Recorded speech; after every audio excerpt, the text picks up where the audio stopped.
The broadcast is now starting. All attendees are in listen-only mode. Hi, everyone. Good evening. This is Sharon Ryan again from the Alumni Office at William Patterson. I want to welcome you. If you were here last week at our data analytics webinar, welcome back. And if you missed last week's, then we welcome you. This webinar is the second one presented by our alumnus Ronald Jean, class of 2006, and about leveraging data analytics and in-depth examination on how data is transforming industries and careers. And this webinar will explore careers in data across all industries. As you see, it's a data-driven future. So welcome to those of you who didn't attend last week, and welcome back to those of you who did. Now, before I introduce Ronald, I want to go over how it will work. I know many of you have been to our webinars before, but just so you know, you're going to be able to view your presentation on the computer screen. You should see it right now.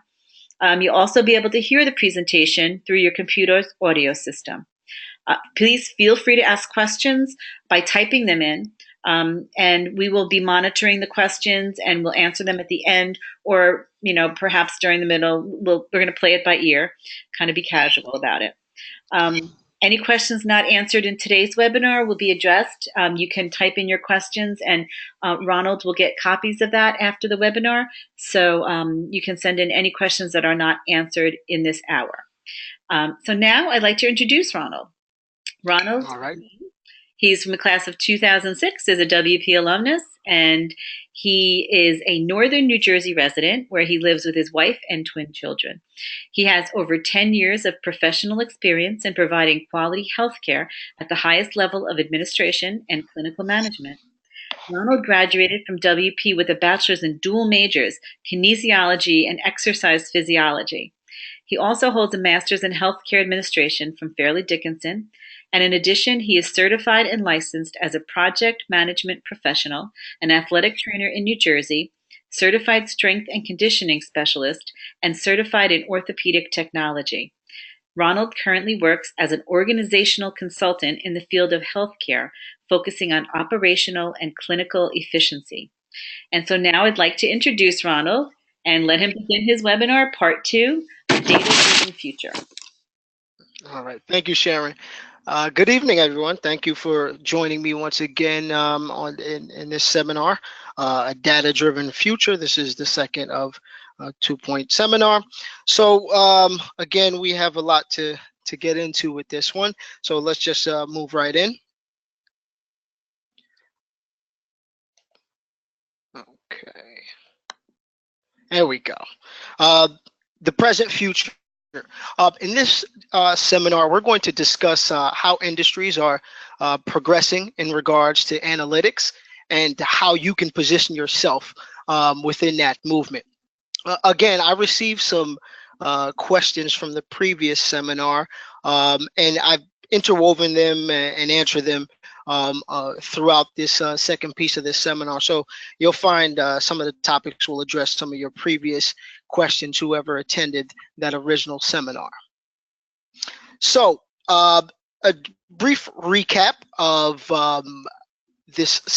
seminar 1, some points we discussed just to develop the structure for seminar 2. Again, we discussed what is data. Data being a series of transactions and actions that sum up to a product. Data is a product with value to buy, sell, or retain. We reviewed what big data is. Big data is basically the terminology that focuses on large data sets that require massive computing. We reviewed structured data versus free-form data for consumption, and the analytic piece of what is more structured to kind of port.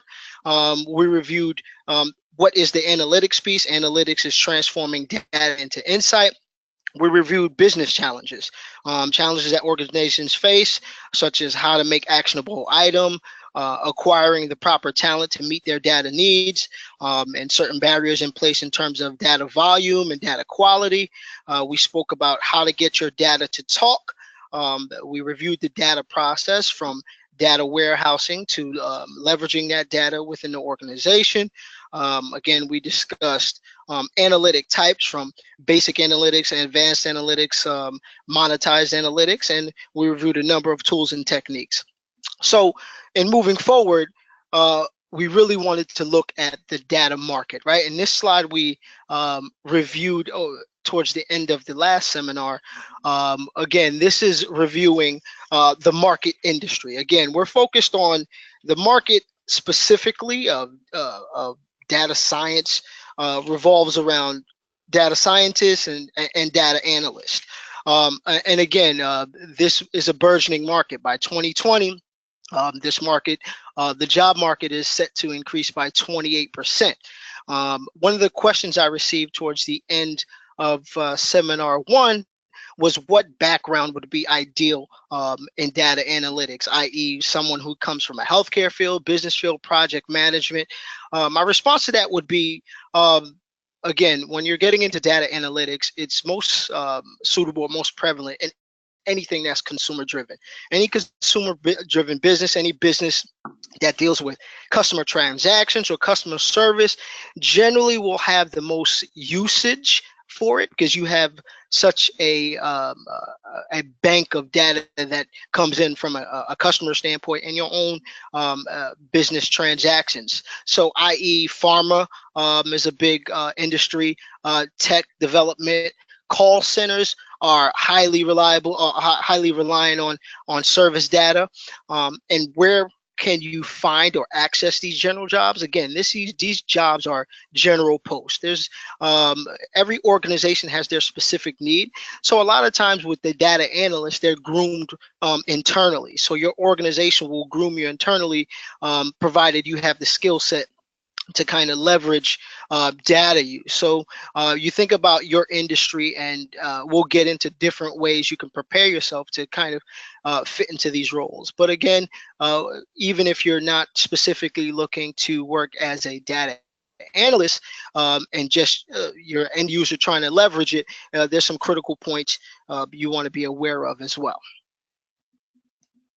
So moving on to digest, or to kind of look a little bit more intimately at the harmonious relationship of who's in data, you have the data engineer, the data scientist, and you have the data analyst. Most of us will live in this world of the data communication, where the data analyst and the end user generally collaborate to provide pertinent insight on the data you receive. But for the most part, when you're dealing with the data scientist and the background of a data engineer, they're focused on algorithms, math, and statistics. Again, to be in this field, you have to have an understanding of the theory of data scientists, statistics, modeling rules. At the heart of the problem, you'll have to understand the mathematics of developing that solution.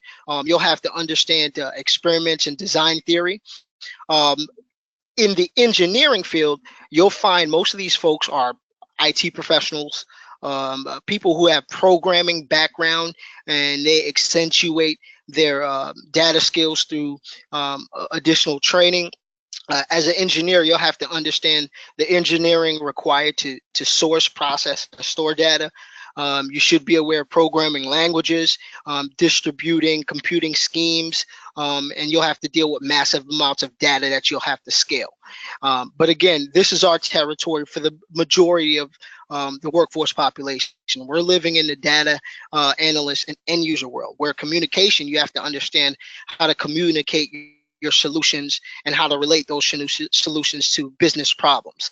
One of the questions that was proposed in the previous seminar was what programs or master's programs, if you're interested in kind of delving into the field, that would support these. Again, you have masters in data science, masters in information management, masters in business analytics, health information and analytic engineers. Again, that's more programming background. If you programming background, computer science, or IT certifications, and again, you have healthcare information and analytics if you're looking specifically in that field. Let's say you're already a seasoned professional in your particular industry, and you're looking to enter the field, or you're looking to obtain a little bit more knowledge, or trying to get specifically into a data analyst track. My advice would be to master a particular software. And we'll review this shortly. When I say master a software, whether it's Epic, which is a healthcare kind of healthcare EHR system, or Oracle system. It depends on what your organization uses, or if they are using something. If you can master a particular software, then that positions you to kind of work more intimately in the data analytics role. So in moving forward, one thing I wanted to point out are different certifications, right? We have your non-programming and your programming certifications. There are a ton of certifications, again, and we'll get into it. And most of them are from a programming standpoint. But we certainly want to take some insight on these. So I had a question about, and the reason I brought this slide up is someone asked me how could they market themselves more for career change. And part of that is adding some certifications, whether it's from a data standpoint, or maybe an additional standpoint that gives you another certification that gives you a little background in data, such as a project management certification, which I have. So for the non-programming certification, the two most popular, kind of, I think these are the two most recognizable from a non-programming standpoint, is CAP, Certified Analytic Professionals. CAP focuses on 7 analytic domains. They really focus on business problem framing, analytics problem framing, methodology selection, model building, deployment, model lifecycle. For a candidate, you just have to meet the basic educational requirements, as well as acceptable soft skills. So this really gives you a great foundation moving forward as a data analyst. Then you have data mining. Data mining is at the heart of any successful information and product resource. Data mining is essentially the process of examining large databases in order to generate new information. So the data mining certification introduces new data mining ideas and machine learning. It's a statistical framework that describes some of their applications to business, science, and technology. So this is really catered towards strategic managers, scientific researchers, medical researchers, data analysts, and consultants, advertising and marketing professionals. So it's a real useful certification if you're really trying to delve into this world and really trying to leverage data. And then you have the programming certifications. These are high level, and again, they require a programming background, and most of them are tied to specific software. So examples are you have Oracle Business Intelligence certification, you have the IBM Certified Data Architect, Cloudra, which has multiple different certifications based on what type of work you do as a data analyst. So if you're really looking to really go into a master's program in data science, these are the particular, there's a variety of different fields. And again, large organizations such as Amazon and eBay, or organizations such as that, they'll use some of these popular certificates, such as Oracle is a very popular, and now IBM is very popular, and Microsoft Certified Solutions Experts are very popular if you're really trying to get into the science piece of this. So I wanted to transition and review kind of the global, I believe, is my screen still on, Sharon? Because it looks like my Microsoft. It's restarting. Okay. Uh-oh, it just okay. on 2 seconds. Bear with me a moment. Okay. If anybody has any questions up until this point, you can type them in because he's just restarting the PowerPoint. So if you have anything from what you've seen about jobs that are going to be available or anything like that, feel free to ask us now.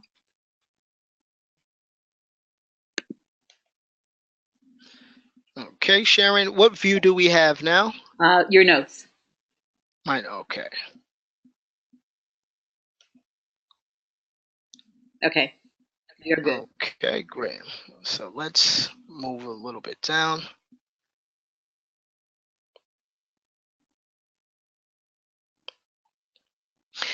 Okay, the global consumers of big data. I like this slide because it provides us some vital information. What this is projecting here is globally the comp- nations with the percentage of companies with big data initiatives. You'll notice in Europe you have the Netherlands where 91% of major companies have initiatives in data analytics, and you see Germany at 90%, UK at 73%. India at 87%. Surprisingly, the US is at 77%. But this doesn't tell the actual story, right? Again, but this doesn't tell the whole story. We've shown a lot of improvement over the last since 2012, I believe. The percentage has increased by 12%, so it's growing rapidly. But it still doesn't give the entire picture because this is just the percentage of companies that have data initiatives in place. The actual stratification or organizations that are actually making use of it and making business use of big data is a much lower percentage, and that's where the real growth will be realized in the future. In 2016, a survey was taken by industry leading firms, primarily in the US, but worldwide as well. And they surveyed major companies, and the survey results were 21% of big data initiatives were categorized as being highly successful and transformative.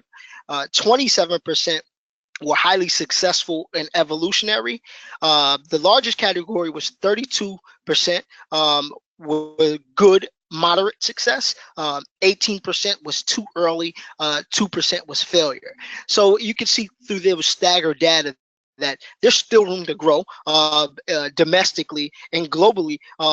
Opportunities are plentiful, and this is a role when you're leveraging data where the great thing about this is that you can work remotely. So opportunities will be there for you globally, and once you're kind of able to kind of master these resources and these skill sets that allow you to kind of leverage big data.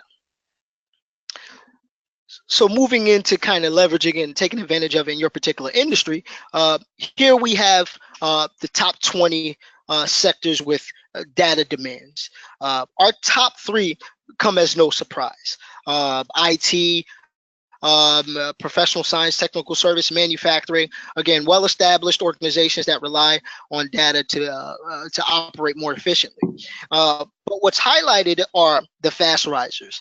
According to Horton Works, identified the fastest growing data sectors as healthcare, telecom, utilities, banking, insurance, travel, and retail. What's interesting about some of these industries, they're fast rising, but some of them aren't high on the list of in demand because of their starting point. Some of them start from ground zero. So industries such as energy and utilities really is an industry that's always been hesitant to change because their business model really doesn't fluctuate with industry standards, or you're going to use energy and you're going to burn gas regardless of what your stock portfolio is. So they're generally hesitant to change, but they're finding means tremendously in the last couple of years to kind of leverage data analytics. And then you look at the back end and some of these additional points we're going to get into, such as religion, sports, politics, and how they're kind of utilizing it. Obviously, media and certain organizations are leveraging it really well. I was asked a question, and it kind of relates to this previously. Somebody asked me, how can you go about starting your own data analytics company or working in that capacity where you are competing? My advice to that would be to work as a contractor first. A lot of these industries, if you're trying to break through and you're trying to break through independently, you'll be competing with large firms such as Deloitte and KPMG, who have limitless resources and a talent pool that makes it impossible to compete with. My suggestion again is to work as a contractor. When you're working as a contractor, you're able to establish relationships with organizations, and you're able to obtain certain knowledge on different programming that will set you up. And once you're able to kind of establish relationships and you have that resource of knowledge of using different databases, you can really leverage that into your own niche and finding your own way through word of mouth and continuing that progress in that world. You don't want to necessarily, you can't really compete with Deloitte and KPMG, but you can carve your own niche in whatever industry you want as a analytic or data analyst expert. So I wanted to really get into this point of the seminar of reviewing traditional businesses that now you are large data industries. And the reason why I chose this topic is because it allows us to examine how your industry may be shaped in a fashion that you may not be able to foresee now. Certain opportunities that may be there that if you're not thinking outside the box at the moment, you may not see that opportunity. So we have certain examples of traditional businesses that you would never assume would be big data industries that are being revolutionized by big data. So as an example, you have agriculture. Farmers are probably not the first people who come to mind when you think of big data, but analytics are now crucial for agriculture, and they are poised to grow, only more important in predicting weather and squeezing maximized productivity out of land and essentially feeding a growing world population. So as an example, John Deere has developed a tractor that's guided by satellite imagery. Each plot of the harvest history is uploaded into this dashboard and this system. It's loaded, the tractor itself is loaded with screens and sensors, and it constantly relays nutrient information from the farmer's computer system. With importing data from weather forecasts and data on pesticide use, soil readings, plant tissue testing pulled from various softwares, farmers can now keep tabs on their farm down to the square meter without ever leaving their homes. It's revolutionized their industry. Again, this is evidence of this traditional setting now being a data-driven organization. Data is being operationalized, it's being monetized. The private industry, in conjunction with the government data, supplies large inventories of data that require analysts and engineers to really make sense and organize this data in a way that the end users, such as the farmers or their cohorts that work with them that take care of the business aspect, will be able to leverage this and make their operations a bit more efficiently. The software market for these sorts of precision tools is expected to grow 14% by 2022 in the US alone. It's far from full scale to adoption. So again, this is another market that in the next few years, especially in California, that looks to explode in the near future. Transport, which is a industry that's near and dear to my heart. I commute to New York, so no love lost with transport and New Jersey Transit, but perhaps I can share this presentation with them and get them on board as well. But transport, again, keeping a complex network of trains, planes, and automobiles running on time is challenging. But big data is helping businesses in rail and aviation move passengers more effectively. Most of what's occurring happens behind the scenes, involving activities such as scheduling, dispatching, rolling stock monitoring, and other aspects that might not be obvious to the writing public, but are but what happens is behind the scenes they're provided with detailed dashboards to monitor performance. As an example, Amtrak has applied analytics to benefit customer service. They have a program called Julie, and we spoke about this at the end of the previous seminar. Julie is a phone-based virtual assistant. For the last 10 years, Julie has used advanced voice recognition to handle customer inquiries and provide train status information. The customer's interactions are feeding new initiatives. So again, this data, this communication with Julie is inputted, and that data is stored. Amtrak has now begun to using analytics to enhance the experience of both current and prospective customers. They have real-time mapping. They use big data to upgrade passengers' interactions and information functions. Another example would be Southwest, the airline. They apply big data throughout various departments in their organization, all to deliver the objective of quality customer service. So Southwest customer service uses data analysis to provide frontline personnel, so the people that you generally work with at the airport, with real-time KPI dashboards related to operational and strategic goals. So they're constantly in tune with their operational goal and their strategic goal, and they're utilizing that with their direct communication with customers. They also use speech and analytics to extract deep and meaningful information out of live recorded interactions between customers and personnel. This delivers Southwest more information in what the customers are looking for and how their experience with Southwest is.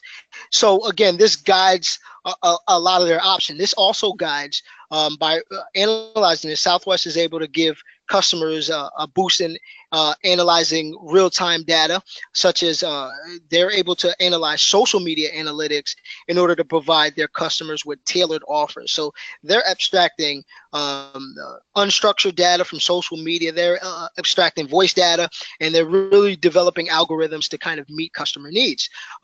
Even the flight data is captured and provided to NASA as part of their big data resourcing to help create massive weather algorithms. So again, you can see these organizations of transport and how they're leveraging data from that customer service standpoint that we discussed earlier. Another point is education. This is an interesting topic here. Historically, education has used basic data insight for years. They essentially use standardized testing as a means of retroactively evaluating performance, and really it's really no pun intended, elementary in a sense, right? It's the basic concept, and it's an industry that's hesitant to change, right? Because this is the way they've done it. So the question here is, how do you teach more effectively in an age where students are glued to screens? Part of the solution lies in leveraging those screens to collect and analyze data that can help you teach better. And that's what innovators in the education industry are exploring.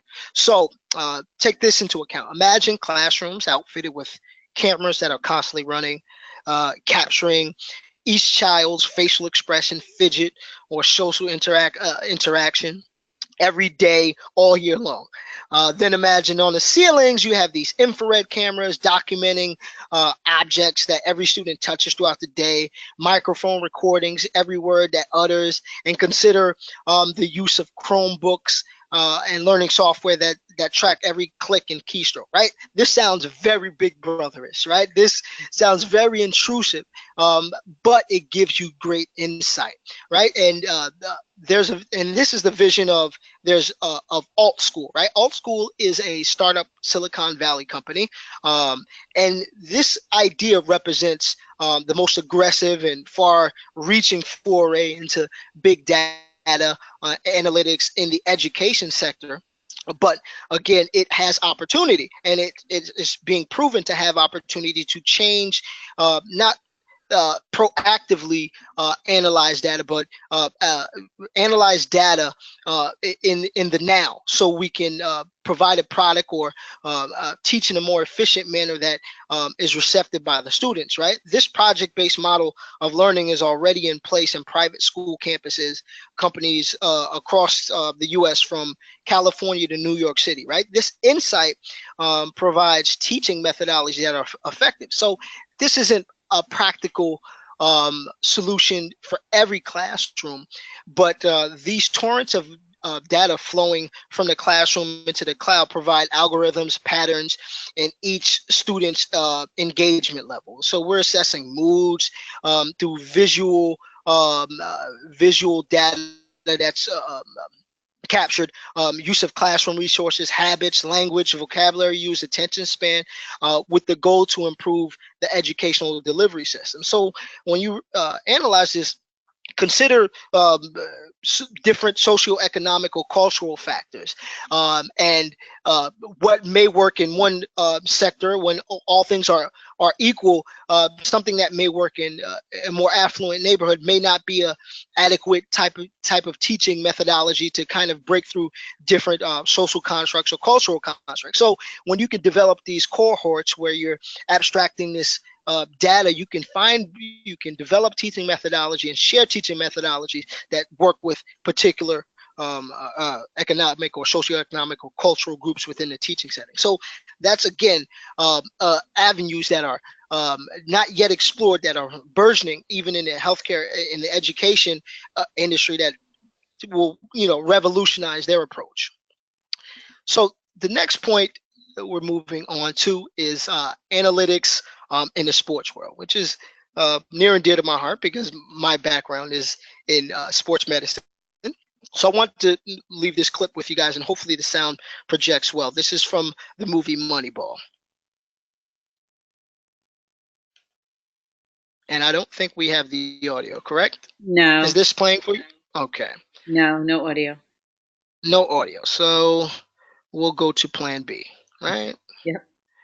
We prepared for no audio. So is my screen up, Sharon? Yes. Can you see the okay, great. Yep.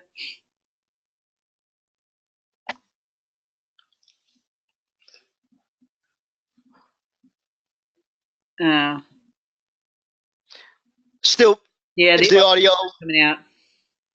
Okay. All right. So we'll bypass this. Oh. We'll get the sound out of my ear, unfortunately.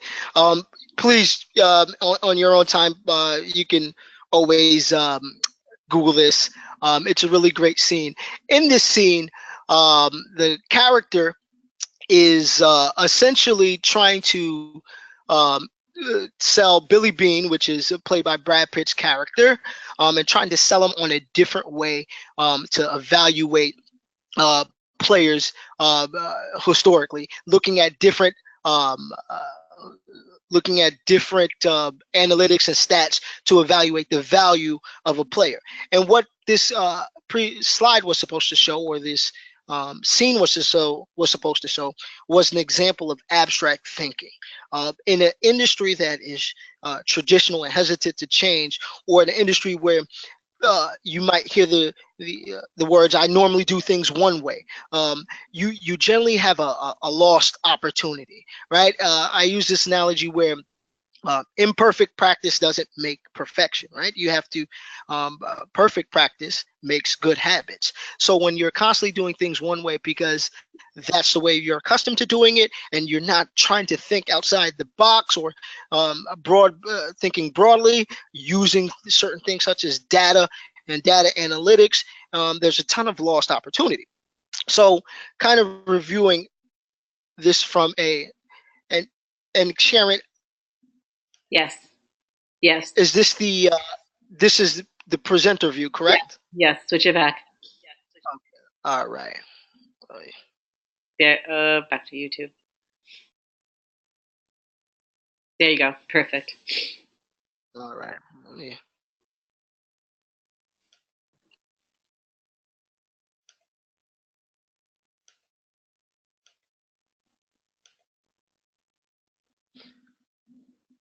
All right, we're good to go, Sharon? All good. Perfect. All right.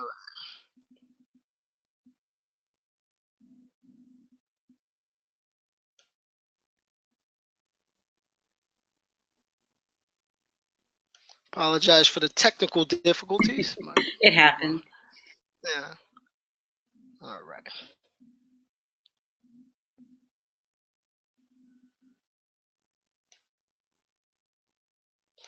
Okay, and moving on. Now we're finally set, right?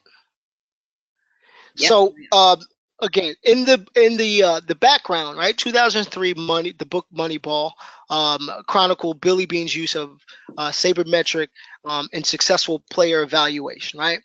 This was the first known use of prioritized statistics and data to make personnel decisions in professional sports.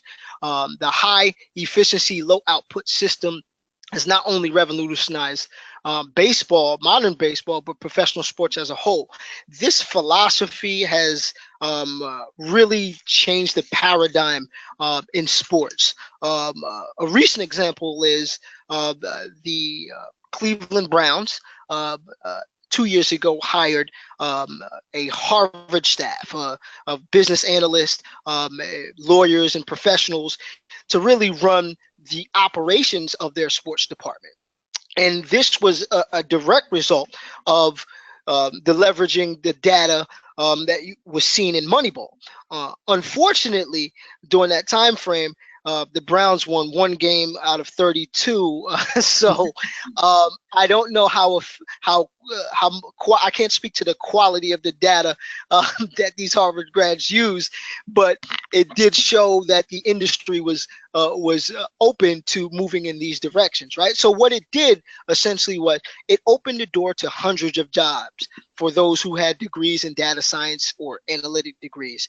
Um, Sports team owners now realize that the same talent of people that they hire for their business are the same talent of people or the same quality people or personnel that they want to hire for the front offices of their sports teams, which goes contrary to historically you want to place athletes in positions in these positions, but now you're kind of marrying the two, right? That, as we discussed before, people who move with gut feelings versus people who leverage big data or data to kind of make decisions.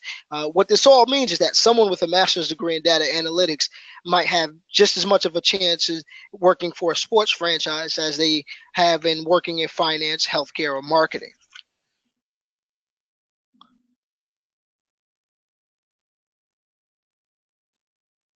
All right. So, and further, right?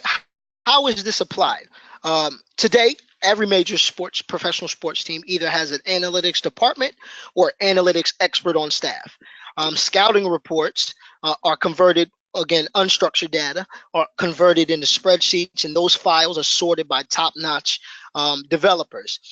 This is all part of creating an overall profile of a player to determine if that player is worth drafting, signing as free agents, or acquiring in a trade. Analytics are present and the future of professional sports. Any team that doesn't apply them to their fullest is at a competitive disadvantage. Um, Pro teams now, and that's from the front office. Now on the field, pro teams are using player tracking. This is very similar to the alt school in the education sector, right? Now you're using visual analytics. Pro teams are tracking player tracking with efficiency of movements, right? Of the player movements, and that's used to really kind of coach them up in proper ways and to kind of evaluate effort levels. Sports analytics will seek to predict responsive behavior. So that's the next step of getting there. But it's all about asking the right questions. And then we spoke about this in a previous seminar, is understanding what questions to ask to extract the data that you need to make the proper insights. So the popularity of this data-driven sports industry has even trickled down to the fans, which are consuming more analytic content than ever. There are a number of websites, there are a number of entities dedicated to research and analysis of sports statistics and how they relate to prediction and performance. Again, Las Vegas loves this.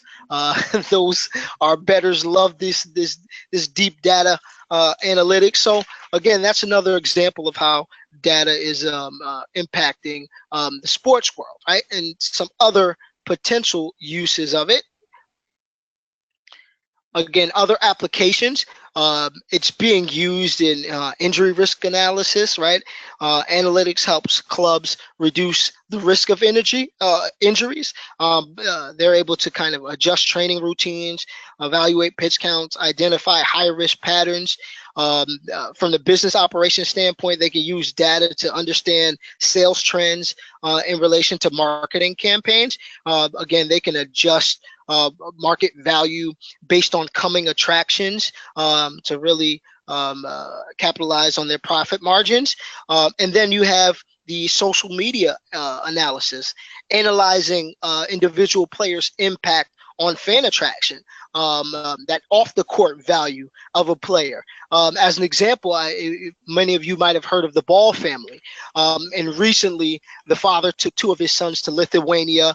And what value did this Lithuanian team have? Well, the Ball family have a large social media following, and they were able to utilize that. They were able to see that value, and they were able to leverage that into a lucrative contract with Facebook, in which they streamed five of their games in which this organization was making. They were in the red. They were able to make $500,000 or $100,000 per game streaming this online based on the Q value of the Ball family. And this is, again, an example of how social media analytics or leveraging that kind of that resource has an impact on the operations of sports. So another key piece is analytics in disease treatment. This is a revolution in medicine, right? So data is used now to understand and treat disease in ways that we haven't been able to in the past, right? Researchers can use large amounts of data to on treatment plans and recovery rates of cancer patients in order to find trends in treatments that have the highest rate of success. As an example, researchers can use tumor samples and biobanks that are linked up to patient treatment records.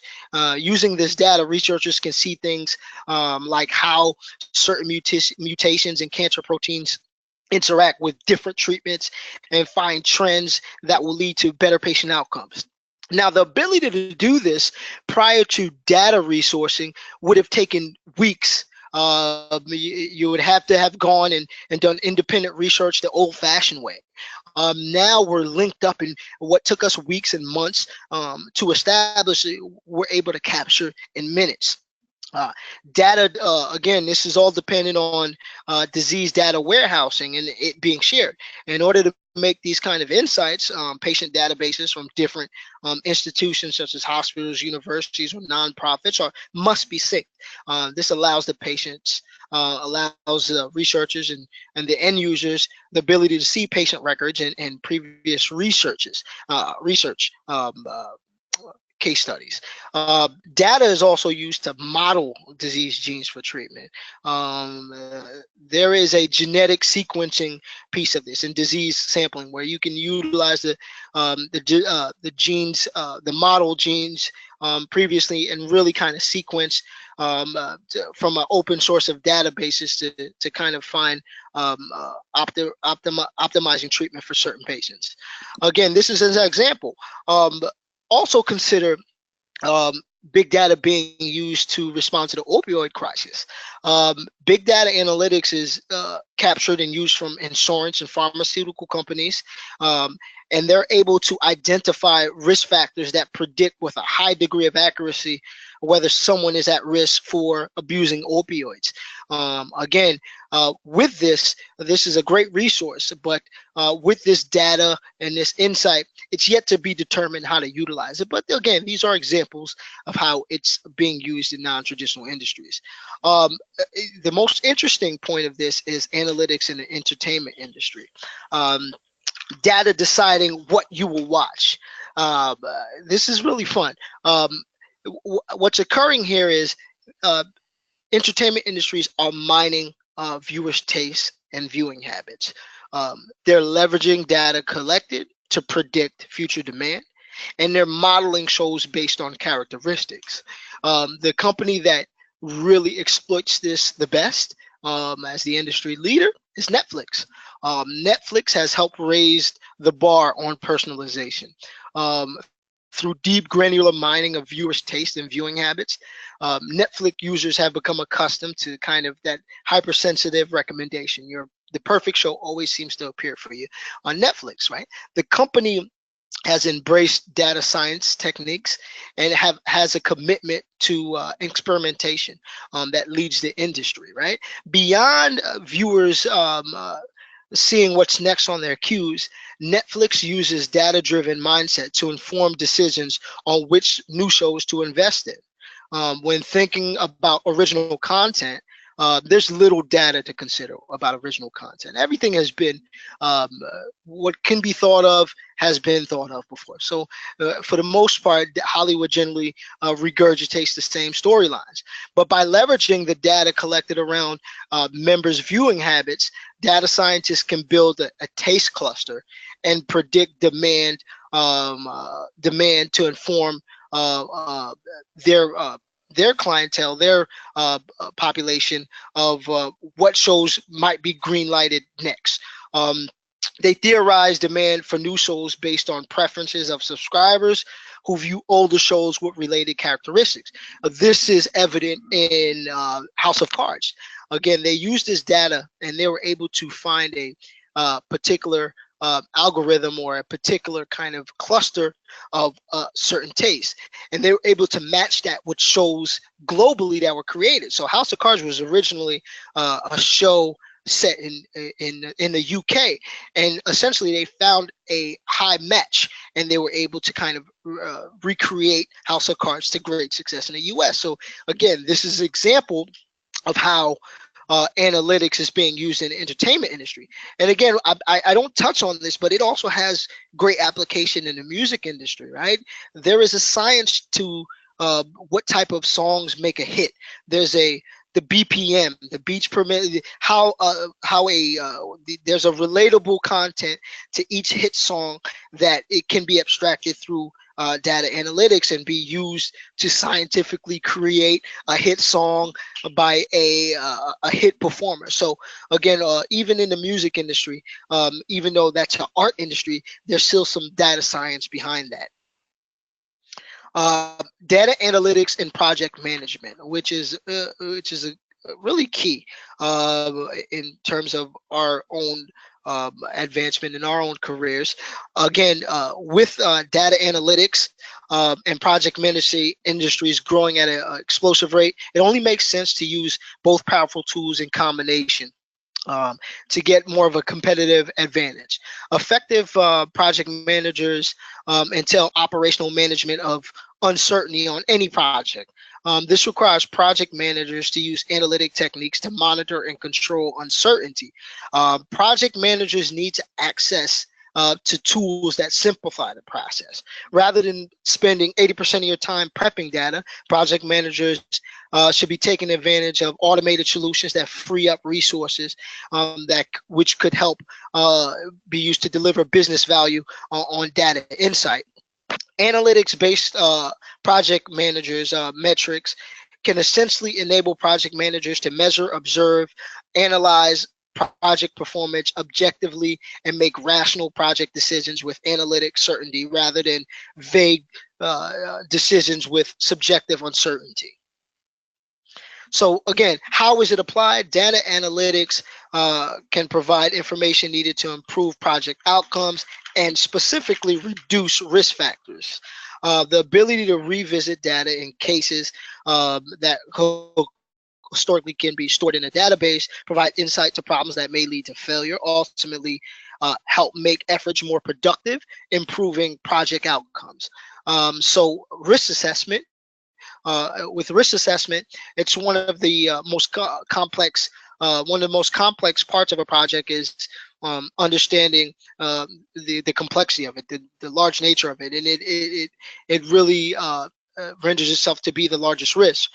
Problems arise from budgeting or understanding what resources are available. So the right database information companies can use and share can help again help you avoid overlap and potential obstacles. Utilizing big data requires ample tracking, but it also has the ability to pinpoint specific variables in order to kind of set goals and measure success, right? So in this piece, the most important takeaway from here is being able to, in project management, if you're familiar with formal project management, it allows the most important piece is to allow time for data collection. Data analytics project could be coming, the data can be coming from multiple sources. So if you're working with an analyst or a data scientist, allow the analyst the ability to identify all the various resources and really allow your project to move forward with as much data as possible before you start to do formal planning. So I wanted to get into this as we're kind of running out of time. Data adverse cultures. Um, uh, and you can start to think about how this relates to your organization's maturity, right? So you have these five kind of levels of mature data organization. At the base level, you have data resistant organizations. In data resistant organizations, the mantra is we've always done it this particular way. And they're adverse to data for a variety of reasons, right? Data might uncover hidden performance issues. Data might highlight individual contributions that are maybe politically difficult. Data might undercut the message or the brand, or data might show the organization in a misaligned light. So data companies can be data resistant in that regard. A data aware company knows the existence of data within its walls, understands that data has value, and even the value has not been unlocked. Data aware companies focuses on the collection of data and often made aware of data's potential through vendors and systems. And then you have the next level, right? A lot of companies get stuck in data aware, and then you have data guided companies. Companies work to extract any value from data. Data guided companies focus on analysis on what happened in the data. What does the data say? What occurred? At this stage in the company's evolution, some refer to as the tool parade. As companies kind of explore data, a parade of tools and vendors will come in and out, and the company looks to kind of unlock tactical value from this data. Then you get to the data savvy organization. The organizations use data in their processes. It's the insight stage. With a data guided company, with a data savvy company realizes the value of data isn't just tactical. Data can be a strategic asset.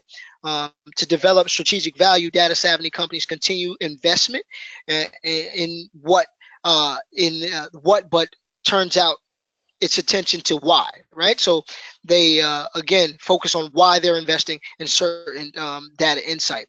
And then you have ultimately a data driven company where all strategic decisions are made based off of data. So we start at the base. Why are companies resistant? Existing companies are resistant due to three major factors. Existing bad habits. Old habits are hard to die. They're conditioned to only know how they're doing in the current moment and not want to examine what's next. Breaking out of this comfort zone isn't going to be easy because embracing change never is. But there needs to be a mind shift. And then you don't know what you don't know. It's difficult to fully embrace analytics if you're not sure how they'll benefit your organization. To learn how to communicate the value of business analytics, again, you must be able to fully embrace and educate your organization on the overall benefits of it. And then obviously there's business analytics aren't one size fit all. There's a need to customize business analytics to business problems. A lot of times it can be overwhelming when you think of big data projects, and sometimes they can fail because you're not matching them to or a software to the needs of your organization. Analytics are oftentimes seen as complicated and time consuming. Perception that the activation energy is too high may shy managers away. The best way to get around these roadblocks is to start thinking in terms of actionable insight. You just have to understand that analytics done right leads to actions that solve business problems. So the transition, how do you make the transition? And we're kind of getting to the end of this presentation, right? It all essentially starts with a data champion. You certainly need to have making that transition out of a data resistant is typically a entrepreneurial effort from someone within, someone who needs performance to improve in their domain begins to harness data without organizational mandate. So somebody has to take the lead. And to do that, you need to define your strategic approach formally. Develop a formal plan of how data analytics is going to help you achieve your goal.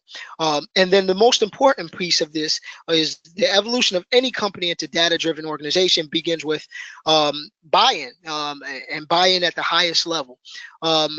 Again, once you're able to show and prove, the goal is to get buy-in from your immediate manager and hopefully buy it in from the organization in whole. And beyond that, you need to invest in certain resources. Again, the resource, you need to equip the organization with the proper tools, obtaining the right technology, hiring the smart, talented people helps. But again, the tools and how you stratify it is important. And then you may have to introduce training to your staff or your colleagues to begin to kind of close the data illiteracy gap. So these are the kind of the four pillars of that transition piece. In closing, I wanted to kind of review some, allow us to review some concepts, right? As we went through seminar 1 and seminar 2, start to abstractly think about what data is directly related to the work that I do. And then you want to move on to how can I start using this data to, one, improve outcomes, improve performance, or streamline workflows. Again, this is part of that defining that clear strategy. And once you are able to establish that, start to think of what additional data could I be using. Again, this may take some re-engineering of processes or introduction of different tools to abstract what you need.